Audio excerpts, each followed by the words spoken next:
Salut, c'est Julie de Weiss et on est dans le sud de Paris pour rencontrer Laurent Melki, dont vous connaissez peut-être pas le nom, mais vous avez probablement déjà vu ses travaux. Et on va discuter avec lui de ses dessins de Freddy Krueger, de sa rencontre avec Belmondo et de ce que ça fait de voir son œuvre en 4x3 dans le métro.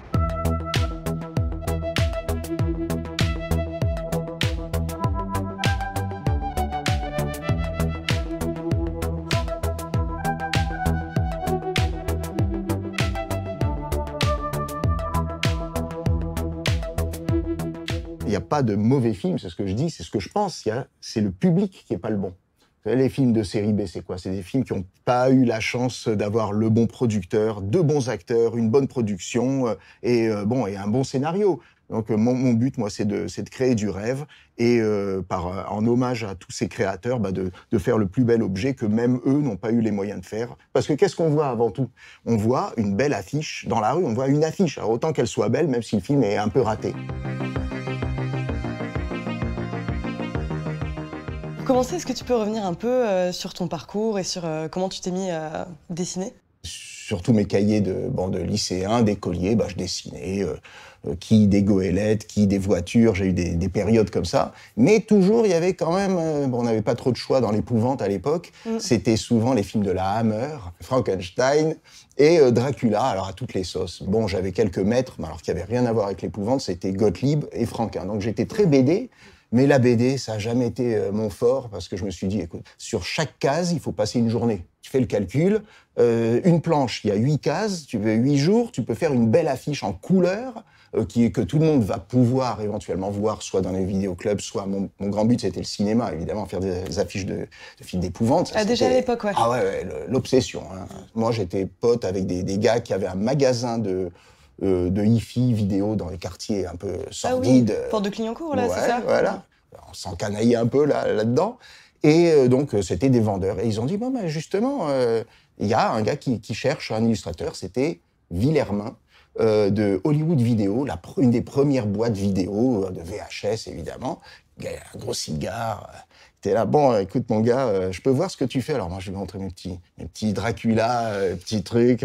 Mais donc, j'ai commencé comme ça. Il m'a dit, écoute, tu tentes le coup, moi aussi. Tu me fais des esquisses. Bon, c'est passé. Puis après, j'en ai fait de plus en plus.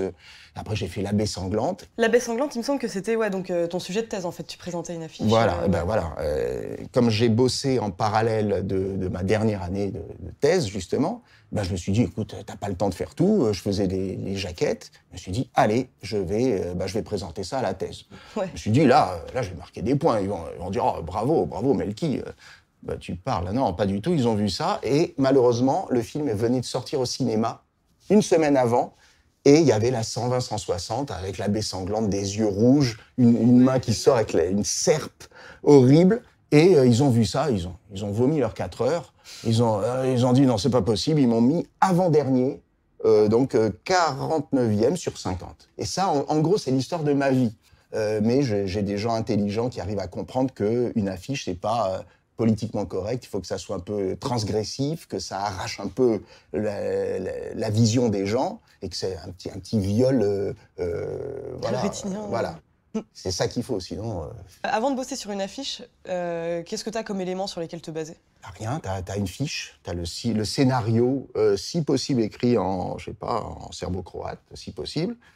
Donc, tu vas sur... Enfin non, à l'époque, il n'y avait pas d'Internet, donc il y avait 3 malheureuses photos noires et blancs, avec des pixels, je te raconte pas. Voilà, c'est tout ce que tu avais. Et il n'y avait même pas de film. Et par exemple, dans Freddy 3, si on regarde bien, donc il y a un ado, scotché par des langues visqueuses sur le lit. Ah, et puis le lit tombe, c'est des fantasmes, comme toujours. Et j'avais pas l'ado dans la bonne position. Oh là là, j'ai pris mon argentique de l'époque, avec le déclencheur à distance de 3 mètres. J'étais là, discret, sur le lit. Clic, allez, vas-y. Et donc, on me retrouve avec la touffe géante sur le lit, comme ça, en train d'agoniser. Et du côté technique, tu bosses comment? Ça a un petit peu évolué depuis mon école, en effet. Je suis passé au petit pinceau, pas poil de martre, parce que je suis pas snob. Donc, petit gris, et à 8 poils, quoi. Mais, alors, par contre, là, t'as pas de pixels, hein. Là, c'est vraiment, c'est du 4K, du 28K, tu peux y aller, c'est ultra net, mais c'est pénible, c'est vraiment un travail d'orfèvre, quoi. Et par-dessus, il y a quand même des caches, j'aime pas du tout l'aéro, mais on fait un petit coup d'aéro quand même. pour rehausser un petit peu les couleurs, pour que ça claque bien, quoi.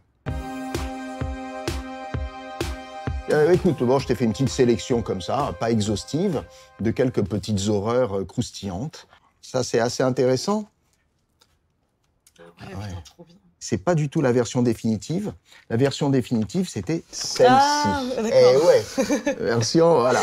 C'est pas passé, ça? Ah bah non, ça, ils ont eu peur, ils ont dit, ah non, on peut pas le passer en VHS à l'époque, on peut pas. Alors hop, Laurent, tu vas nous la rhabiller.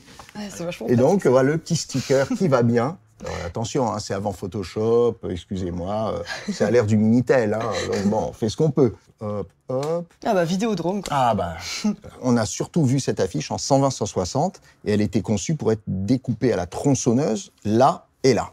Et celle-là est sortie en 3 mètres sur 4 dans le métro, dans la rue, en 83. Ça n'a pas posé problème, du tout? Celle-là, non. Ouais. Bah non, bizarrement. Et là, j'avais l'autorisation d'aller sur les rivages que je choisissais. Donc, je leur ai proposé de dessiner Debbie Harry, comme c'était Blondie à l'époque. Je me suis dit, bah attends, on tient une star, on va la mettre là-dessus. Et là, c'est la première fois, donc, en gros, pour une affiche digne de ce nom, que je dessine des personnages, des stars, enfin des acteurs, quoi, vraiment. Tac. Une fois qu'on a bien épuré toute la masse de films, après, les séquelles de films, etc., j'ai dû donc tourner, changer mon fusil d'épaule et puis virer ma cutie, mais aussi pour trouver un autre débouché en faisant des têtes. Parce que moi, j'adore l'épouvante, mais j'adore aussi les acteurs. Tu t'es retrouvé à faire des affiches de films avec Jean-Paul Belmondo. Tout est possible, c'est ça qui est marrant, quoi. C'est un métier qui touche à tout. Du jour au lendemain, tu te retrouves dans d'autres univers. Et c'est quoi l'affiche sur laquelle t'as préféré bosser? Il y en a une, évidemment, parce que c'est un film que j'ai adoré depuis toujours, et jamais j'aurais cru pouvoir le faire, c'est Le Professionnel, aussi pour la rencontre, et donc Le Solitaire aussi, de Belmondo, qui est très réussi, parce qu'il faut une affiche, ça, c'est aussi une petite magie. Qu'est-ce que tu penses des affiches de films d'horreur aujourd'hui? Ah, quel film d'horreur, j'allais te dire Bon, j'en sais rien, par exemple The Witch, It Follows, bon... Ah ouais, bon, Hostel, Ouais. tant qu'on y est, bah ouais, mais c'est de la photo, donc tu demandes à, je sais pas, un rémouleur ce qu'il pense d'une boulangerie, et il va te Ouais, dire, c'est bon, mais c'est pas mon truc, quoi. Ce que je peux te dire, c'est que à l'époque, j'avais une haute conscience de ce métier. Et je l'ai toujours composé mes affiches, mes dessins, comme des œuvres d'art. Si tu veux, il n'y a pas... la typo, je m'en fiche. Ça, on la met où on peut. Bon, je prévois grosso modo, alors qu'aujourd'hui, c'est encadré, il faut vraiment tant de taille pour la typo, il faut que la tête soit en dessous. Enfin bon, vraiment, t'es coincé de partout. Moi, j'ai des gens donc de ton âge, 20 ans, 30 ans, qui disent « Mais quel dommage aujourd'hui, c'est triste, on s'emmerde, c'est gris, il n'y a rien. Pourquoi tu fais pas plus d'affiches ?» Bon, ben voilà, moi je suis là, ça marche encore. Moi je suis partant, tout bon film mérite une belle affiche. Il n'y a pas de raison. Moi je suis ouvert à tout.